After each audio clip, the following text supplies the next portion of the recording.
దీక్ష. ఉమ్. తర్వాత ఇటీవల జరుగుతున్న పరిణామాలకు సంబంధించి మనం మాట్లాడుకుంటే పడి పూజ, మహాపడి పూజ ఇటువంటి అనేక రకాలుగా జరుగుతున్న సందర్భం అయితే ఉంది ఈ మండల కాలంలో. సాధారణంగా పడి పూజ అంటే భక్తితో కూడుకున్నదా లేక ఇది ఆర్భాటంతో కూడుకున్న పూజ? ఏంటి జరుగుతున్న పరిణామాల్ని మీరు ఏ విధంగా వర్ణిస్తారు స్వామి? పడి పూజ.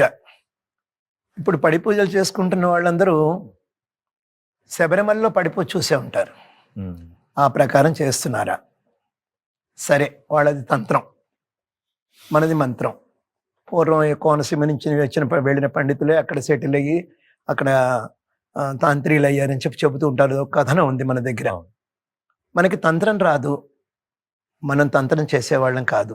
ప్రతి ఒక్కళ్ళు సాఫ్ట్వేర్ వైపు, ఇంకో ఉద్యోగం వైపు వాళ్ళు సెటిల్ అవ్వడానికి. ఎందుకంటే పూజలు చేసుకుంటూ ముక్కు మూసుకొని కూర్చుంటూ ఉంటే గడిచే రోజులు కావు కనుక వాళ్ళ పిల్లలు కూడా ఎటో వెళ్ళిపోతున్నారు. తంత్రం నేర్చుకున్న వాళ్ళు చాలా తక్కువ మంది. ఉపాసకులు అమ్మవారిని పిలిచి పని చేయించుకునే అంత శక్తి ఉన్న వాళ్ళు తంత్రం నేర్చుకునేవాళ్ళు. అక్కడ నంబూద్రులు వాళ్ళకి తంత్రం తెలియదు అంటే తెలుసు వాళ్ళు. కానీ ఇక్కడికి వచ్చి చేసే వాళ్ళందరూ వాళ్ళని చూసి ఫాలో అయ్యి వేషం వేసి ఆ ముద్రలు ఏవో ప్రదర్శించే వాళ్ళే తప్ప ఎవ్వరూ తంత్రం నేర్చుకున్న వాళ్ళు కాదు. మనది ఉపాసన, మనది మంత్రం. మనకి భగవంతుడు మంత్రం ఇచ్చాడు, మనకి స్మార్తం నేర్పాడు, వేదం నేర్పాడు, మనకి ఉపనిషత్తులు ఉన్నాయి.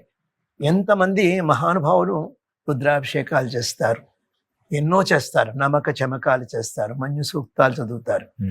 ఇవన్నీ కూడా అయ్యప్పకు సంబంధించినవే. స్వామి అభిషేకం చేస్తే రుద్రాభిషేకం చేస్తే చేస్తాం, లేదా పురుష సూక్తంతో చేస్తే చేస్తాం, అంతే తప్ప తంత్రం అని ప్రత్యేకంగా ఇక్కడ చేయడానికి ఏమీ లేదు. మరో విషయం, పడి పూజ అంటే చాలా సంతోషం. ఎందుకంటే ఆ విధంగా భక్తిభావం అందరిలోనూ పెరుగుతోంది కాబట్టి పడి పూజ చేసుకోవచ్చు. కానీ పడి పూజకి ప్రత్యేకమైన నియమాలు ఏమీ లేవు. ఇప్పుడు తమిళనాడులో కూడా పూజలు చేసుకుంటారు. వాళ్ళు హాయిగా 3 ఫోటోలు పెట్టుకుని అక్కడే దీపాలు పెట్టుకుని ఓ అరటి పండుతో పడి వెలిగించుకుంటారు వాళ్ళు. అలాగే లాభాలాభ వివర్జితాయ నమః అంటారు అయ్యప్పని. అయ్యప్ప సహస్రనామంలో ఒక అద్భుతమైన నామం ఉంది. ఆయన పెద్ద బిజినెస్ మ్యాన్. ఆయన లాభ అలాభ వివర్జితాయ నమః. ఎంత ఉన్నవాడు అంత చేసుకోవాలి అయ్యప్ప దగ్గర. ఈ పడి పూజలు పడి మహాపడి ఏం లేదు. ఎక్కడ చేసినా పూజ ఎవరికి చేస్తున్నాం? ఆయనకి చేస్తున్నాం అనే భావనతో చెయ్యాలి. ఆయనకి చేసేదే పూజ, ఆయనకి చెప్పే శరణమే శరణం.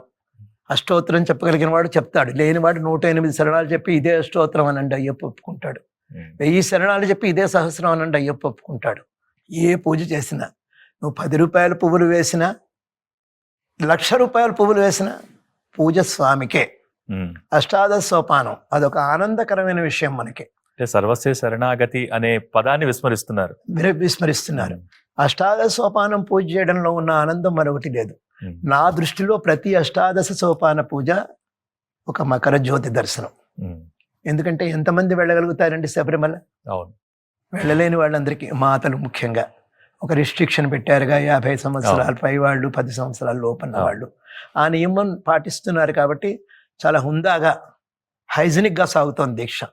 వాళ్ళందరికీ ఈ అష్టాదశ సోపానం మీద చేసే ఆ పడి అది మకర జ్యోతి. వాళ్ళందరికీ మకర జ్యోతి